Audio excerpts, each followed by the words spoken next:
This podcast is brought to you by ProcessBarron. Handle everything better. Welcome to Powering the Process, the podcast focused on the real work behind industrial manufacturing. Each week, your host, Jen Little, digs into the systems, equipment, and strategies that keep plants running efficiently. From everyday operational challenges to emerging engineering solutions, we're here to share practical insights that help you keep your process moving.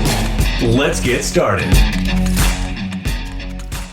Welcome to Powering the Process, where we explore the innovations and ideas shaping the future of manufacturing and energy. Today, we're diving into a topic that turns waste into worth: ash byproducts. For decades, ash from industrial processes was seen as a challenge, something to just get rid of. But over time, manufacturing plants have found valuable uses for ash and needed an economical and efficient way to move it. Ash just isn't a byproduct, it's a resource. From construction materials to fertilizer, ash can play a vital role in building a cleaner, stronger future.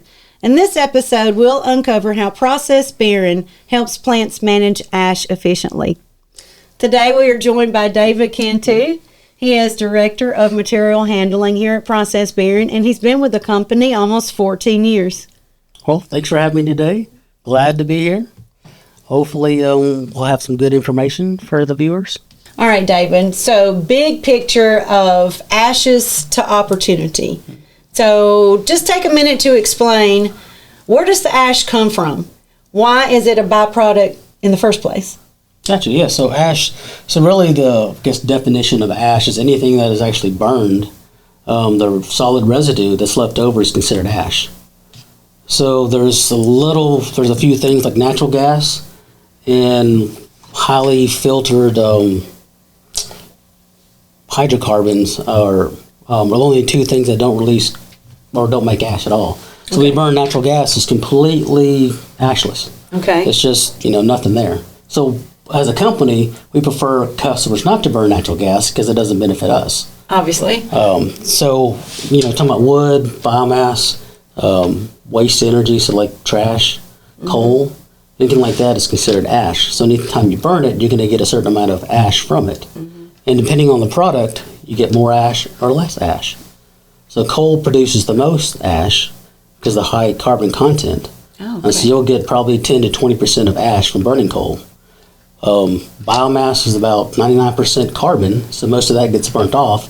So you're left with between 3 and 10%, depending on the way they burn it. And then, of course, waste energy. Waste is a totally different thing. You could have 10% to 100% left, just depending on how they burn the waste. Right.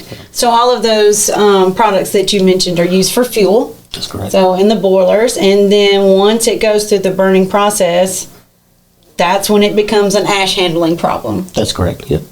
All right, so why is ash byproduct management such a critical issue for power and industrial customers? Because, ash is not, people don't realize that ash is actually a very large quantity of hazardous waste, if it's considered hazardous. That people don't realize. In the industry, that's one of the biggest, landfills or settling ponds, stuff like that actually being produced. If you think about it, EPA got into it about the 60s or 70s. Otherwise, ash was just, dumped wherever that needed to be dumped. But now it's dumped in landfill, it's being recycled, which you see more and more. So recycling of the ash makes a huge difference to the environment. Because for every 1 ton of ash you recycle, that's 1 ton less that goes into the landfills. Right.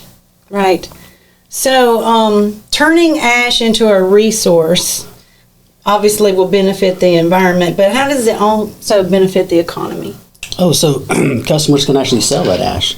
So instead of just paying to be landfilled, they actually can make money.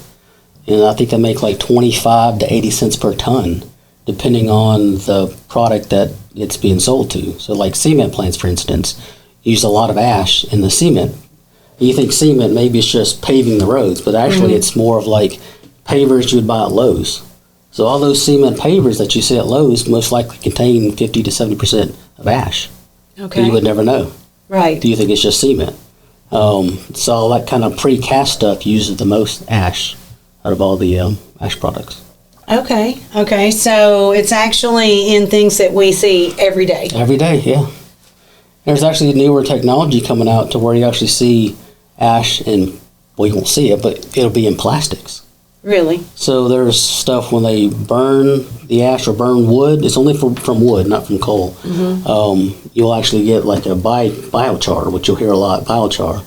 And what they do with the biochar is like carbon black. It's almost like when you make a fire at home and what's the leftover. It's that really black soot that they can actually turn into a plastic. And actually extrude it and apply pressure and heat to it and actually makes it to a plastic. So like the glasses you're wearing could one day be a lot of ash in it, but you would never know. Right. So. Well, so I know, been out in the field a few times, and I was at a facility that actually, its fuel was chicken litter. Mm-hmm. So they burned chicken litter for fuel. That's right. And then they sold the ash at the end to farmers in the area. So it was kind of this self-sustaining, they're getting rid of one thing, creating another, but still benefiting the farmers in this circle economy, basically, in their area. So they were selling it as fertilizer. Oh, yeah, end. You see more and more of that every day. So, like in the Northeast, there's a concentration of turkeys, maybe in the Southeast as well. So there's the places wherever the turkey and chicken farms are, they have a lot of waste to energy, or not waste to energy, where they're burning that fuel. Yeah. And it's not just pure chicken litter, it's, a mixture of biomass in there. And so they're actually getting biomass. But it's actually part of the fuel. Correct. But it still generates the ash.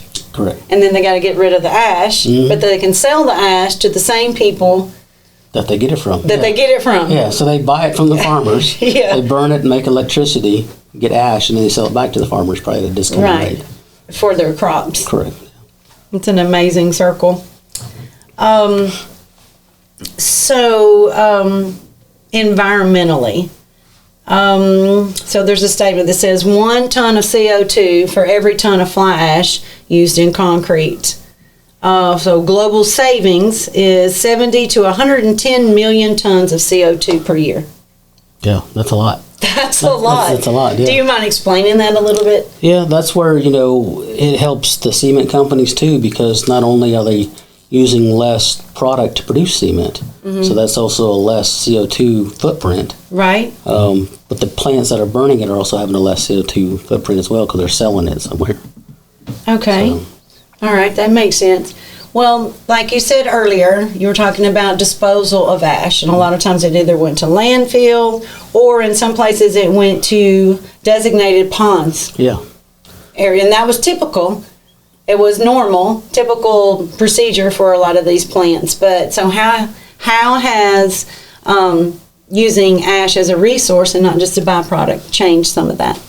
I think it's changed a lot, mainly because the EPA's gotten to where, a lot of these settling ponds have been there forever, and it costs a fortune to rake the ash out and try to recycle it. Anywhere between probably 100 to 1 billion to do this, depending on the size of the settling pond. Right. So, over the years, we've convinced customers to stop doing that and actually, do it a different way, a more economical way. You're saving on power because you're not sluicing. You don't have all these large motors to pump this water and ash out to a settling pond that can be miles away. Right. And now you're doing something more localized with smaller equipment.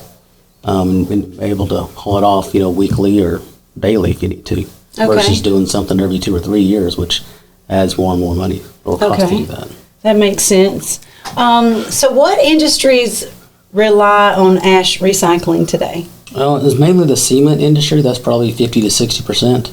There's more in agriculture. That's where you're mixing the ash with soil in order to put it back and make it fertilized again. You see fertilizer as well. Right. Like I said, the carbon black stuff where they eventually start to make plastics will be another source. I think that'd be probably really large revenue as well. Well, so the industry itself is very interesting, and I think it has changed obviously a lot over the last, 20, 30 years. All those things have changed. But what is ProcessBarron's role when there's a customer out there and they have an ash handling need? How do we fit into that? I guess a lot of different ways. So the first way is to go out there and assess what their needs are. Mm-hmm. Do they have an old, antiquated system, sluice, pneumatic? Or they have more up-to-date mechanical, but it's in such a way that it's a mess. You go out there and you're walking around and you're just walking in ash. Mm-hmm. Means that it's not covered very well. There's leaks everywhere, so that's where we can help out as well. So there's a lot of different things we can do to help the customer out. If it's antiquated, we can bring it up more to date. Mm-hmm. If it's up to date but leaking everywhere, we can make it newer to where we have better sealing and stuff like that to protect the environment and protect neighbors. We have a lot of situations where our clients are next to a neighborhood, and when they get the wrong wind current, then it's going to cover the customers or the neighbors in ash. Not a lot, but you'll see a little bit. Yeah, right. It's enough to where it's a nuisance, and they'll contact our local EPA, and we'll go out there and try to help them out as well. That's happened in Louisiana quite a few times. Oh yeah. Well, I know I've been to a couple of places that didn't really have, I guess, an ash handling system per se. The ash was being, dumped, and once it's discharged, it's there, and just basically they're using front end loaders to move it from one place to another. So, has there ever been the instance where that's what you encountered? Oh yeah, you see and that. Then we develop a system for them? Right, that's correct. Yeah, then there's different systems we develop based on their budget. Mm-hmm. So we have like the real expensive system where you have a large silo that can store 3 days to a week of ash. Yeah. And they can use a truck to unload it when they need to. Or if a customer's on a tighter budget, we can do something a little bit different where we have less conveyors, less storage, and it costs less in order to do what we need to do in order to take care of handling the ash properly. Okay. Well, what specifically do we have technologies within ProcessBarron that we use? So you would have a conveyor, obviously, right, that's moving the ash out from the discharge, so it's going somewhere. But what else is involved in that? Are we talking, what kind of conveyors are we talking about? So it could be 20 feet, 200 feet, I know, depending on where right. So what you're doing. When you go in there and look at the customer's system, if they have, for instance, pneumatic, most likely the footprint's really small. And so the conveyor link's going to be really small but really high inclines. And so when it comes to that, we can go up to like a 70 degrees on drag chain. Right. If they have a larger footprint, then we can have longer conveyors if need be. 100 foot, 200 foot, stuff like that. So it all depends. It's very unique. So I wish it was cookie cutter, but it's not. Every customer's completely different. Right. Unless they have a plant that was built at the same time as another plant, they're exactly the same, but that's very rare. Yeah, very rare. Yeah. So everything we do is custom. Correct. It's designed according to the customer's footprint. Mm-hmm. What kind of space do they have? Right. Where does it need to go? And so everything is customized from the conceptual stage. Correct. And then all the way through. Mm-hmm. So what are, I guess I'm answering my own question here, but I know that when the ash and everything's coming out of the boiler, so there's a chance that it's hot. Right. It's hot coming out. There's a chance that you've got embers in there that will make it through that system. That's correct. So how do you try to protect against that? When it comes to that, that's where mechanical conveying versus pneumatic works better. Mm-hmm. Because when you use a pneumatic system, you're introducing air into the unburned ambers. Which, oxygen and unburned ambers is going to lead to a fire or combustion. Right. By using mechanical, you don't do any of that. You keep everything completely sealed so the ambers can actually die out and not be burning anymore and actually convey through the whole system and not, catch on fire. Mm-hmm. I know I've seen evidence of that, and I've been on site before and was taught kind of early on to look for signs like that. Right. You can tell if something has burned, it's been on fire. It might be working now, but it's been on fire at one point, and that's just a kind of a good sign. Yeah, you can see that a lot in the different, whatever they're using to convey. Yeah. You can see like hot spots in the pipe or in the hoppers or the conveyors, and then they might have an issue with getting air into the system. Right. So how does ash recycling reduce landfill waste? Well, because it doesn't have to go in the landfill anymore. Right. So it really helps out, the environment for sure. That way you don't have to put it in the landfill transportation. So you're not talking about just landfill waste. You're talking about transportation. So you're talking about fuel to get it there. Right. True. You're talking about oil in the trucks to get it there. You know, there's all kind of stuff that you actually reduce by recycling the ash versus actually landfilling it. Mm-hmm. Well, what are some new uses for ash that are emerging in the coming years? Like you said, you know, the chicken litter is a big thing. Mm-hmm. The biochar, like we talked about before, we're introducing the plastic. That's right. Really new. There's another one called pyrolysis, where they're charring the wood chips. Okay. And so they're charring it, and then the byproduct is a carbon black, which are using for plastics. But then the char of the wood chips can be used. What they use, they actually can burn that in like a specialized diesel type thing to actually burn the chips. I've only seen it in a few places. I think it's newer technology. It's only in a few small farms. Yeah. So it really hasn't grown just yet because I think it hadn't been a really proven technology. But I've seen it out there. But you think in 10 years from now? Oh yeah. Be a lot more prevalent. I think so. Yeah, because we're going away from coal and doing more biomass. Mm-hmm. Hopefully not too much natural gas, even though that's, it's really good, but it can be expensive. Yes. The natural gas, prices can fluctuate a lot just based on the economy. Mm-hmm. So what misconceptions do you think people have about ash byproducts? I think most people probably think it's a hazardous waste. Okay. Depending on what's being burned. Or maybe that it can't be used as a byproduct or used in a product. Yeah. And a lot of people don't understand that. I didn't know if you'd asked me this 15 years ago, before I started with ProcessBarron, I would have no idea what ash could be used for. Okay. Unless I did research online. Right. I would have no idea. But now you work in it every day. Now I know, yeah. Right. Correct. You know everything there is to know about ash. No. I wish I did. So if talking about ProcessBarron and the team that you have in material handling, engineers, draftsmen, and people who are skilled to go out in the field and make these evaluations, then bring that information back, and then I guess you work as a team to determine what's the best option for the customer. That's correct.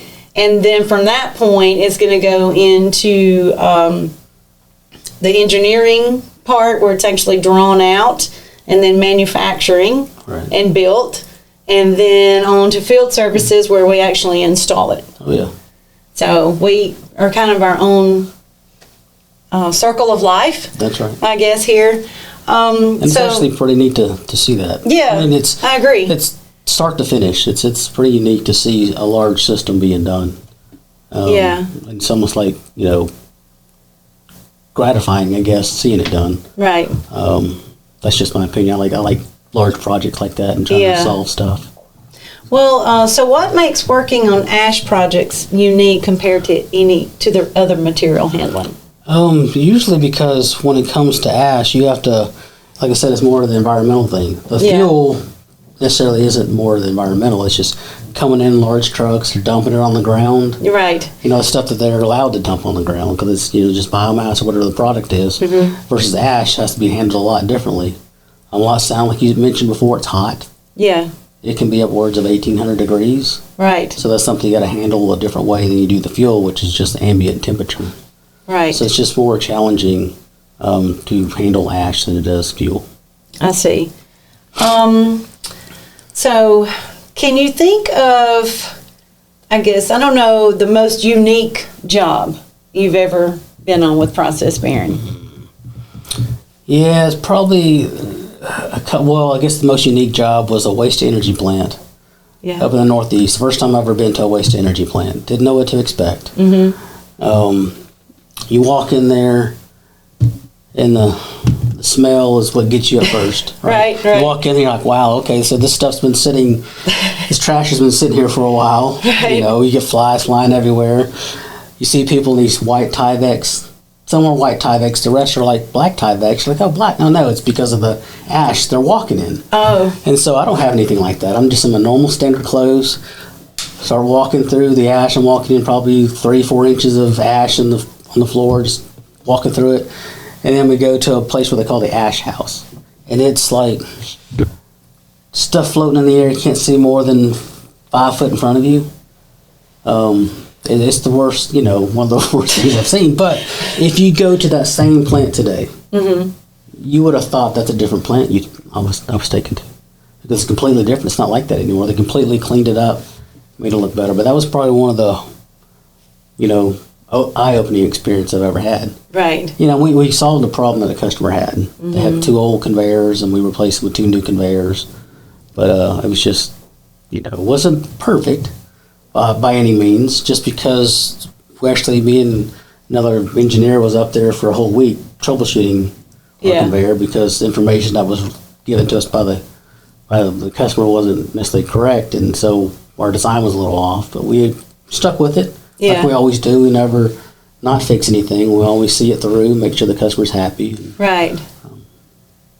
Right. So have you been back since? I have, yeah. Actually, coming up, that same 2 conveyors replaced in 2014 are going to be replaced again one next year and one the year after that. So we're just on a conference call. Awesome. Awesome. Thanks, David, for letting us see kind of behind the scenes and know how ProcessBarron does help customers with their ash handling needs, and also explain a little bit of what the ash does once it leaves the facility. Yeah, no problem. Thanks for having me. Thanks so much. Thank you. Thanks, David.